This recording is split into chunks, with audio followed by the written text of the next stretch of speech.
Hi hello నమస్తే, welcome to our channel. మంత్రి నారా లోకేష్ ఈ మధ్యకాలంలో చెప్పినట్లుగా ఇండియాకు వచ్చినటువంటి ఐటీ పరిశ్రమలో 25% ఆంధ్రప్రదేశ్కే వస్తున్నాయని ఈ మధ్యకాలంలో అనౌన్స్ చేశారు. All of you would have heard TCS is coming, Cognizant is coming, Infosys is already here, they've expanded substantively. Soon you will hear more good news coming from them. అయితే ఎప్పటి నుంచో ఉన్నటువంటి బెంగళూరుకి ఇప్పుడు ఐటీ పరిశ్రమలు కొంచెం గడ్డు పరిస్థితిని ఎదుర్కొంటున్నాయి. అసలు ఐటీకి పునాది వేసినటువంటి బెంగళూరు సిటీ ఎందుకని వాళ్ళ అవకాశాలు తగ్గిపోతున్నాయి?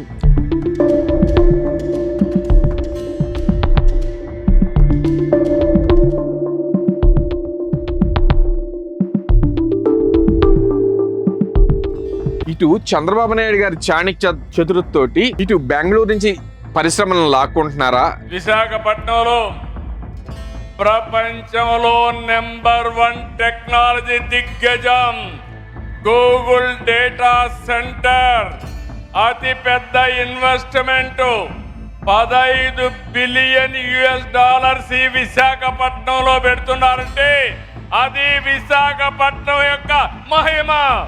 గత 10 ఏళ్లలో మన ఇండియాలో 5 ముఖ్యమంత్రులు మారిన రాష్ట్రం ఏదైనా ఉందా అంటే అది ఖచ్చితంగా కర్ణాటక రాష్ట్రం అనే చెప్పాలి. ఒకప్పుడు బెంగళూరు అంటే మన దేశంలో అందరికీ చాలా ఇష్టమైన నగరం. దాన్ని ఇండియాలోనే గార్డెన్ సిటీ అని, పెన్షనర్స్ ప్యారడైజ్ అని చాలా ముద్దుగా పిలుచుకునేవాళ్ళు. అసలు బెంగళూరు అంటేనే అసలు ఎక్కడ చూసినా కానీ పచ్చని చెట్లు, అందమైన పార్కులు, ఎప్పుడు చల్లగా ఉండే వాతావరణం అక్కడ ఉండేది. కానీ ఇప్పుడు బెంగళూరు పరిస్థితి పూర్తిగా మారిపోయింది. ఇప్పుడు బెంగళూరు అంటే ఏంటంటే వాటర్ షార్టేజ్, ట్రాఫిక్ ప్రాబ్లమ్స్. నిజంగానే బెంగళూరు ఐటీ సామ్రాజ్యం పతనం అవుతుందా, లేక ఇది కేవలం పెరుగుతున్న జనాభా వల్ల వచ్చిన ఒక తాత్కాలిక సమస్య? కొత్తగా వస్తున్న ఐటీ ప్రాజెక్ట్స్ అన్ని కూడా హైదరాబాద్, పూణే, వైజాగ్ లాంటి సిటీస్ కి ఎందుకు వెళ్తున్నాయి? ఈ ప్రశ్నలాంటికి సమాధానం తెలుసుకోవాలంటే మనం ఖచ్చితంగా కూడా ఆ టాపిక్ ని డిస్కస్ చేయాలి. అసలు బెంగళూరుకి ఈ పరిస్థితి ఎందుకు వచ్చింది అంటే ముందుగా అక్కడ రాజకీయం మనకి అర్థం కావాలి. ఒక ఊరు డెవలప్ అవ్వాలి అంటే అక్కడ సరైన నాయకత్వం ఉండాలి. గత 10 ఏళ్లుగా కర్ణాటక రాష్ట్రంలో రాజకీయంగా ఎలాంటి స్థిరత్వం లేకుండా పోయింది. 10 ఏళ్లలో ఏకంగా 5 ముఖ్యమంత్రులు మారిపోయారు. అంటే ఆల్మోస్ట్ ఆల్ ప్రతి 2 సంవత్సరాలకు ఒక ముఖ్యమంత్రి మారిపోయినట్టే. సిద్ధారామయ్య గారి నుంచి కుమారస్వామి, ఆ తర్వాత యడ్యూరప్ప, మళ్ళీ బసవరాజు బొమ్మాయి, మళ్ళీ సిద్ధరామయ్య, ఇప్పుడు లేటెస్ట్ గా డికే శివకుమార్. ఇలా 5 ఏళ్లకు ఒకసారి కాకుండా ఎప్పుడు పడితే అప్పుడు ముఖ్యమంత్రులు మారుతూ పోతూ ఉంటే ఏమవుతుంది?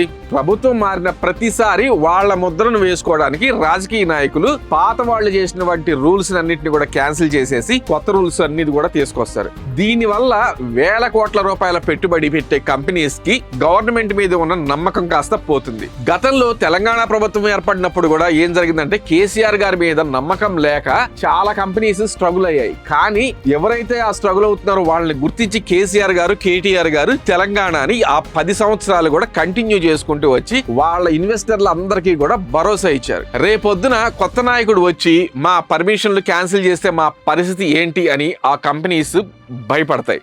అది తెలంగాణ రాష్ట్రంలో జరగలేదు, అది బెంగళూరులో జరిగింది. ఈ రాజకీయ నాయకుల మధ్య ఉన్న ఈ కుర్చీలాటల వల్ల బెంగళూరు సిటీ బలైపోతుందా అనిపిస్తుంది. ఇండియాకే సిలికాన్ వ్యాలీగా పేరు తెచ్చుకున్నటువంటి ఈ గొప్ప సిటీకి ఈ కష్టం ఎందుకు వచ్చింది? బెంగళూరు ఈ స్థాయికి ఎదగడం వెనక 100 ఏళ్ల చరిత్ర ఉంది. ముందు మనం అసలు చరిత్ర కనుక తెలుసుకుంటే అసలు ఆ బెంగళూరు సిటీ గానీ, ఒక బెంగళూరు సిటీ కాదు ఏదైనా సిటీ ఎలా డెవలప్ అయింది అనేది మనకి తెలుస్తుంది. 1537 సంవత్సరంలో కెంపేగౌడ అనే విజయనగర సామ్రాజ్యానికి చెందిన ఒక నాయకుడు ఆ బెంగళూరు సిటీని స్టార్ట్ చేశారు. పునాది వేసింది ఆయన. అప్పట్లో ఆయన దీనికి పెట్టిన పేరు గండుభూమి. గండుభూమి అని పేరు పెట్టారు. గండుభూమి అంటే ఏంటంటే వీరులు పుట్టిన గడ్డ అని అర్థం. ఆ తరువాత కాలక్రమంలో ఈ పేరే బెంగళూరుగా మారిపోయింది. ఆ తర్వాత ఈ ప్రాంతము టిప్పు సుల్తాన్ చేతికి, ఆ తర్వాత బ్రిటిష్ వాళ్ళ చేతికి, ఆ పైన మళ్ళీ మైసూర్ మహారాజుల చేతికి వెళ్లిపోయింది. మైసూరు సంస్థానంలో సర్ మోక్షగుండం విశ్వేశ్వరయ్య గారు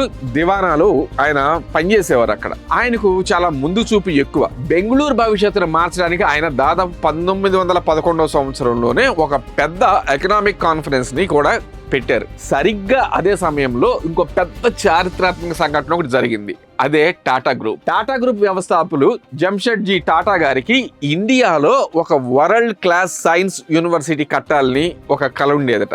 దానికోసం ఆయన అప్పటి బ్రిటిష్ అధికారి అయినటువంటి లార్డ్ కర్నన్ దగ్గరికి వెళ్ళారు. కానీ ఆ బ్రిటిష్ అధికారి మన టాటా గారిని చూసి భారతదేశంలో అంత తెలివితేటలు ఎవరికీ లేవని అవమానించారు. కానీ టాటా గారికి చాలా గట్టి పట్టు వదలకుండా పట్టుబట్టారు. ఎట్లయినా గానీ ఆయన అన్నందుకైనా గానీ అక్కడ నేను కాలేజీని స్థాపించాలని. అయితే తను మళ్ళా కాలేజీకి సరైన స్థలం వెతకమని ప్రొఫెసర్ విలియం రామ్సే అనే సైంటిస్ట్ కి అప్పచెప్పారు టాటా గారు. ఆ ప్రొఫెసర్ దేశం మొత్తం తిరిగి చివరికి బెంగళూరు వాతావరణం సైన్స్ కి కరెక్ట్ గా సెట్ అవుతుందని ఆ నగరాన్ని సెలెక్ట్ చేశారు. అప్పుడు టాటా గారు నేరుగా మైసూర్ మహారాజు వారి దగ్గరికి వెళ్ళి సాయం అడిగారు. మహారాజు గారు వెంటనే తన ప్రపోజల్కి ఒప్పుకొని దాదాపు 370 ఎకరాల స్థలాన్ని కాలేజీ కోసం ఫ్రీగా ఇచ్చేసేశారు. అలా 1911లో బెంగళూరులో Indian institute of science start అయింది. ఆ కాలేజీ రావడం బెంగళూరు హిస్టరీలోనే ఒక అతి పెద్ద టర్నింగ్ పాయింట్ అనే చెప్పాలి. ఈ రోజు కూడా ఇండియాలో సైన్స్ అండ్ రీసెర్చ్ సెంటర్ ఏంటిదయా అంటే అదే పెద్ద సెంటర్. ఇక ఐఐఎస్టి స్టార్ట్ అయిన తర్వాత బెంగళూరు తలరాతే మారిపోయింది. అక్కడి నుంచి గొప్ప గొప్ప సైంటిస్టులు బయటికి రావడం మొదలుపెట్టారు. రెండో ప్రపంచ యుద్ధం జరుగుతున్న సమయంలో విమానాలు తయారు చేయడానికి వాల్చంద్ హీరాచంద్ అనే ఇద్దరు వ్యాపారవేత్తలు బెంగళూరు నగరాన్ని సెలెక్ట్ చేసుకున్నారు. అలా స్టార్ట్ అయిందే హిందుస్థాన్ ఎయిర్ క్రాఫ్ట్ లిమిటెడ్. దాన్ని మనం ఇప్పుడు HAL గా పిలుస్తున్నాం. బెంగళూరు భౌగోళిక పరిస్థితులు కూడా దానికి చాలా పెద్ద ప్లస్ పాయింట్స్ అయ్యాయి. బెంగళూరు సముద్ర మట్టానికి దాదాపు 900 మీటర్ల ఎత్తులో ఉంటుంది. అందుకనే అక్కడ సంవత్సరం పొడవునా కూడా ఒక హిల్ స్టేషన్లో ఉంటే ఎలాంటి ఫీలింగ్ ఉంటుందో అలాంటి ఫీలింగ్, ఆ వాతావరణం అలా ఉంటుంది. అలాగే అది సముద్రానికి ఇతర దేశాల బార్డర్స్కి చాలా దూరంగా మధ్యలో ఎక్కడో ఉంటుంది. అందుకనే ఒకవేళ శత్రు దేశాలు కనుక ఏమన్నా బాంబ్ బ్లాస్టులు చేయాలని ప్రయత్నించినా కానీ అంత ఈజీ కాదు అది. సో ఈ భద్రత వల్లే మన దేశ రక్షణ అంతరిక్ష సంస్థలు బెంగళూరును తమ ప్రధాన కేంద్రంగా ఎంచుకున్నాయి. ఇక 1969లో అక్కడ మన Indian space agency ISRO head క్వార్టర్స్ని అక్కడ స్థాపించారు. ఆ తర్వాత HMT వాచీలు, అలాగే ఇక అనేక భారీ కంపెనీలు అన్నీ కూడా గవర్నమెంట్ కంపెనీస్ అన్నీ కూడా బెంగళూరు వచ్చాయి. ఈ గవర్నమెంట్ ఫ్యాక్టరీస్ వల్ల వేలాది మందికి ఉద్యోగాలు వచ్చాయి. కానీ ఉద్యోగులందరూ ఎక్కడెక్కడో ఉండటం వల్ల ఆర్కే బలిగా అనే ఒక గొప్ప ఇంజనీర్ ఒక సూపర్ ఐడియా వచ్చింది. అమెరికాలో ఉన్నటువంటి సిలికాన్ వ్యాలీ లాగా బెంగళూరులో కూడా ఒక టెక్ పార్క్ కనుక కడితే బాగుంటుంది కదా అని ఆయన ఆలోచించారు. అలా ఆయన 1978లో స్టార్ట్ చేసిందే ఇప్పుడు మనం చూస్తున్నటువంటి ఫేమస్ ఎలక్ట్రానిక్ సిటీ. ఈ ఎలక్ట్రానిక్ సిటీ వచ్చాక బెంగళూరు రేంజ్ మొత్తం పూర్తిగా మారిపోయింది. ఇక 1980వ సంవత్సరంలో విప్రో కంపెనీ, ఆ తర్వాత ఇన్ఫోసిస్ కంపెనీలు అక్కడికి వచ్చాయి. నారాయణమూర్తి గారు ఇన్ఫోసిస్ని పూణే నుంచి బెంగళూరుకి షిఫ్ట్ చేయడానికి కారణం అక్కడి వాతావరణం, ఇంజనీరింగ్ టాలెంట్ దొరకటమే. ఆ తర్వాత 1985లో టెక్సాస్ ఇన్స్ట్రుమెంట్స్ అనే అమెరికా కంపెనీ బెంగళూరుకు వచ్చింది. అప్పట్లో వాళ్ళు ఇండియాలో పనిచేయడానికి సొంతంగా శాటిలైట్ డిష్ను కూడా పెట్టుకున్నారు. ఇండియాలో ఒక ఫారెన్ సాఫ్ట్వేర్ కంపెనీ రావడం అదే ఫస్ట్ టైం అని చెప్పుకోవాలి. అండ్ ఫార్మోస్ట్ 1991లో మన దేశంలో డాక్టర్ మన్మోహన్ సింగ్ గారు కొత్త ఎకనామిక్ రిఫార్మ్స్ని తీసుకువచ్చారు. సో అప్పటి నుంచే మనకి ఐటీ బూమ్ అనేది ఏదైతే ఉందో ఇటు తెలంగాణలో కానివ్వండి, తర్వాత బెంగళూరులో కానివ్వండి, పూణేలో కానివ్వండి, ఇట్లా ఇదంతా కూడా ఎస్టాబ్లిష్ అవడానికి కారణం ఏ మాటగా మాట మన్మోహన్ సింగ్ గారు తీసుకున్నటువంటి డెసిషన్స్. దీన్నే మనం LPG రిఫార్మ్స్ అని అంటాం. అంటే లిబరైజేషన్, ప్రైవేటైజేషన్, గ్లోబలైజేషన్. ఇది LPG అన్నమాట. దీనివల్ల విదేశీ కంపెనీస్ ఇండియాకి రావడం మీద ఉన్న ఆంక్షలు అన్నీ కూడా తొలగిపోయాయి. రావడం చాలా ఈజీ అయిపోయి ఆఫీసు చుట్టూ తిరిగే పని తగ్గింది. 1991లో బెంగళూరులో కేవలం 13 సాఫ్ట్వేర్ కంపెనీస్ మాత్రమే ఉంటే ఇప్పుడు ఆ సంఖ్య వేలల్లో ఉన్నాయి. వైట్ ఫీల్డ్, తర్వాతే ఔటర్ రింగ్ రోడ్, తర్వాత సర్నాపూర్ రోడ్, మాంజీదత్ టెక్ పార్క్ లాంటి పెద్ద IT కారిడార్స్ పుట్టుకొచ్చాయి. ప్రస్తుతం కర్ణాటకలో దాదాపు 1400కు పైగా పెద్ద IT కంపెనీస్ ఉన్నాయి. వాటిలో దాదాపు 40 లక్షల మంది పైగా డైరెక్ట్గా సాఫ్ట్వేర్ రంగంలో పనిచేస్తున్నారు. ఇండియాలో ఉన్న యూనికార్న్ స్టార్టప్ల్లో సగానికి పైగా బెంగళూరులోనే పుట్టాయి. ఇక ఫ్లిప్కార్ట్, అలాగే స్విగ్గీలు, ఇలాంటి అనేక కంపెనీస్, ఎన్నో కంపెనీస్ పుట్టింది మాత్రం ఈ బెంగళూరు సిటీనే. ఇదంతా బెంగళూరు దగ్గర ఉన్న పాత స్టార్ పవర్, ఆ ఊరికి ఉన్న బ్రాండ్ ఇమేజ్. కానీ ఇక్కడ ఒక పెద్ద ప్రాబ్లం కూడా ప్రారంభమైంది. ఒక ఊరు 100% స్పీడ్ తోటి కనుక డెవలప్ అవుతుంది అంటే అక్కడ మౌలిక వసతులైనటువంటి రోడ్లు, నీళ్లు, కరెంట్ లాంటివి కూడా అదే స్పీడ్ లో పెరగాలి. కానీ బెంగళూరు సిటీలో ఐటీ కంపెనీస్ రాకెట్ స్పీడ్ లో పెరుగుతూ ఉంటే ఇన్ఫ్రాస్ట్రక్చర్ మాత్రం నత్తనడకన సాగింది. దీనికి ప్రధాన కారణం ఎవరయ్యా అంటే ప్రభుత్వాలు ముందు చూపు లేకపోవడం వల్లే, సరైన ప్లానింగ్ చేయకపోవడం వల్లే. 2001లో బెంగళూరు జనాభా సుమారు 40 లక్షలు మాత్రమే ఉండేది. కానీ ఇప్పుడు ఆ జనాభా ఏకంగా 1,40,00,000 పైగా ఉన్నారు. దేశం నలుమూలల నుండి లక్షలాది మంది యూత్ ఉద్యోగాల కోసం బెంగళూరుకి క్యూ కట్టారు. దీని వల్ల వచ్చిన ఫస్ట్ పెద్ద ప్రాబ్లం ఏంటంటే ట్రాఫిక్ జామ్. ఈ ట్రాఫిక్ జామ్ ఎంత పెద్ద సమస్య అయింది అంటే ఇది మామూలు ట్రాఫిక్ కాదు, జనాల టైంను, ప్రశాంతతను, ఆరోగ్యాన్ని తినేస్తున్నటువంటి ఒక పెద్ద భూతం అనే చెప్పాలి. ఒకప్పుడు బెంగళూరు రోడ్లు కేవలం కొన్ని వేల వెహికల్స్, మ్యాక్సిమం కొన్ని లక్షల వెహికల్స్కు మాత్రమే కట్టారు. కానీ ఇప్పుడు ఆ రోడ్ల మీద దాదాపు 1,00,00,000 పైగా కార్లు, బైకులు, బస్సులు. ఇక ఈ ఆఫీసులకి వెళ్లే సమయంలో, వాళ్ళు వెళ్లే టైమ్స్ లో బెంగళూరులో బండ్లు కేవలం గంటకి 10 నుంచి 15 కిలోమీటర్ల స్పీడ్ లో మాత్రమే వెళ్తున్నాయి. సగటున ఒక బెంగళూరు ఐటీ ఎంప్లాయీ సంవత్సరంలో దాదాపు 160 గంటలు కేవలం ట్రాఫిక్ లోనే కూర్చుంటున్నాడు. అదే హైదరాబాద్ నగరం కనుక తీసుకుంటే అది రెట్టింపే ఉందని చెప్పాలి. దాదాపు 20 నుంచి 30 కిలోమీటర్ల స్పీడ్ తోటి ఇక్కడ వెళ్ళొచ్చు. అప్పట్లో చంద్రబాబు నాయుడు గారు కానీ, వైఎస్ రాజశేఖర రెడ్డి గారు కానీ తీసుకున్నటువంటి డెసిషన్స్ వల్ల ఏమైందంటే ఇక్కడ రోడ్లు, ఇటు ఐటీ పార్క్స్ కి వెళ్లే రోడ్లు కానివ్వండి, లేకపోతే సిటీకి తగ్గట్టుగా ఎక్స్పాన్షన్ చేసుకుంటూ వెళ్ళిపోయారు. అప్పట్లో రోడ్లు ఎక్స్పాన్షన్ చేసేటప్పుడు కూల్చివేతలకు కూడా చాలా గొడవలు జరిగినాయి, అది వేరే విషయం.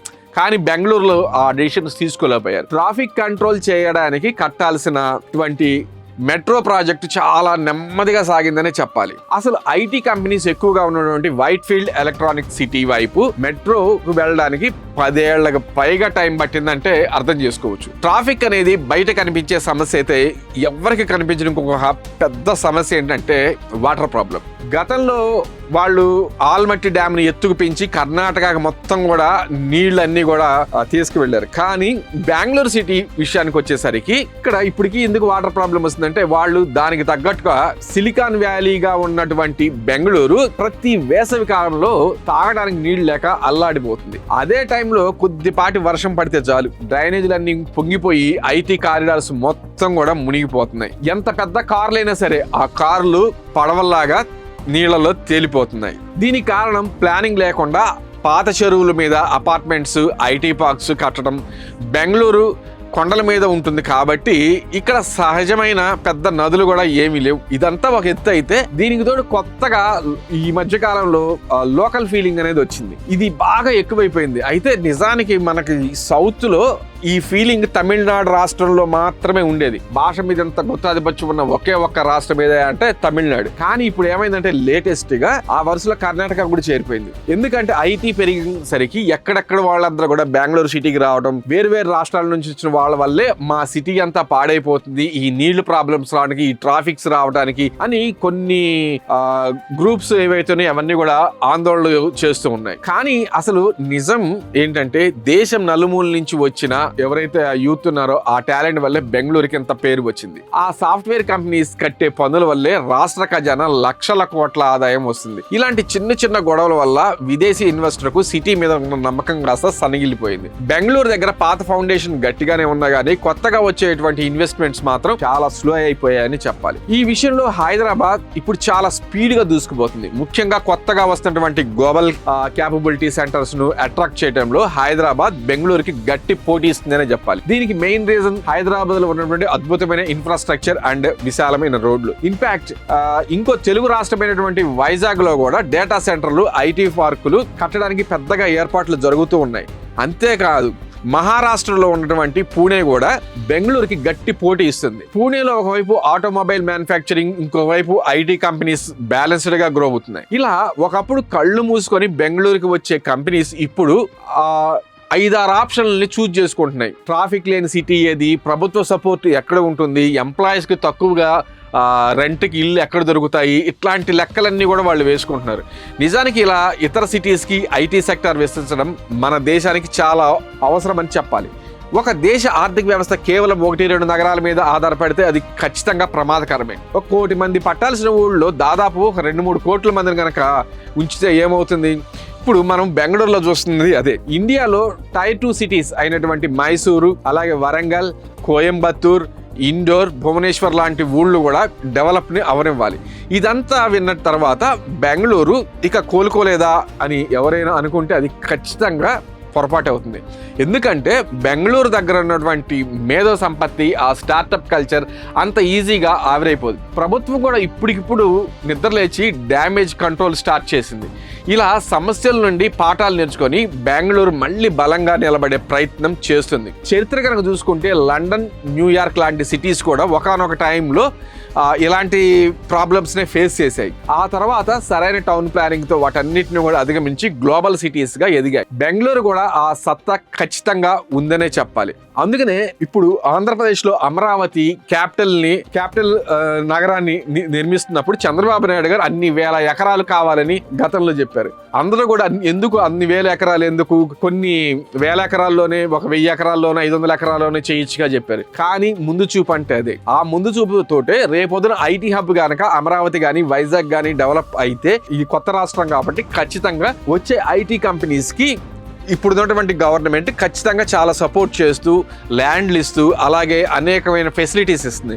సో ఆటోమేటిక్గా ఏంటంటే ఉన్న కంపెనీలు బెంగళూరు నుంచి ఇటు వస్తాయని మనం చెప్పలేం, కానీ కొత్త కంపెనీలు లేదా బ్రాంచెస్ స్టార్ట్ చేయాలంటే ఖచ్చితంగా ఇటు వైజాగ్ని ఎన్నుకోవాల్సిన పరిస్థితి. విజన్ అంటే అది. ఆ విజన్ తోటే చంద్రబాబు నాయుడు గారు ఇటు వైజాగ్ సిటీని, ఇటు వచ్చేసరికి అమరావతిని, ఇంకో పక్క రాయలసీమ వైపు ఆయన దీన్నంతా కూడా విస్తరిస్తున్నారు. సో ఇది ఆంధ్రప్రదేశ్ రాష్ట్రానికి సంబంధించిన విషయం. కానీ మనం మాట్లాడుతున్న బెంగళూరు టాపిక్ గురించి. అంటే ఈ పాఠాలన్నీ కూడా ముందుగానే చంద్రబాబు నాయుడు గారు గమనించారు కాబట్టి ఇవన్నీ కూడా చేసుకుంటూ వెళ్తున్నారు. అలాగే రేవంత్ రెడ్డి గారు కూడా తక్కువ ఏం తెలియలేదు. ఇప్పుడు ఏదైతే వాటర్ సమస్య అక్కడ బెంగళూరులో ఉందో, ఇక్కడ ఈ నాలాల మీద కానీ లేకపోతే హైడ్రా వల్ల ఇవన్నీ కూడా ఈ చెరువులు, కొంటల్ని వర్షాకాలంలో నింపి, అలాగే మూసీ రివర్ని ప్రక్షాళన చేయటం వల్ల రేపొద్దున ఈ డెవలప్మెంట్కి సరిపడా వాటర్, ఎందుకంటే హైదరాబాద్ కూడా బాగా గ్రో అవుతున్న సిటీల్లో ఒకటి. దానికి అనుగుణంగా గత ముఖ్యమంత్రులు అందరూ కూడా ఒకళ్ళొకళ్ళు పనిచేసుకుంటూ వచ్చారు. ఇప్పుడు రేవంత్ రెడ్డి గారు కూడా చేయటం అదే. సో బెంగళూరు అనేది ఒక ఫెయిల్యూర్ మోడల్ కాదు, అది ఒక అద్భుతమైన సక్సెస్ఫుల్ మోడల్. కానీ ఆ సక్సెస్ని హ్యాండిల్ చేయాలంటే ప్రభుత్వాలు కొంచెం తడబడుతున్నాయి. కంటిన్యూస్గా లీడర్స్ చేంజ్ అవ్వడం వల్ల ఒక విజన్ ఉన్న నాయకుడు ఎవ్వరూ లేకుండా పోయారు.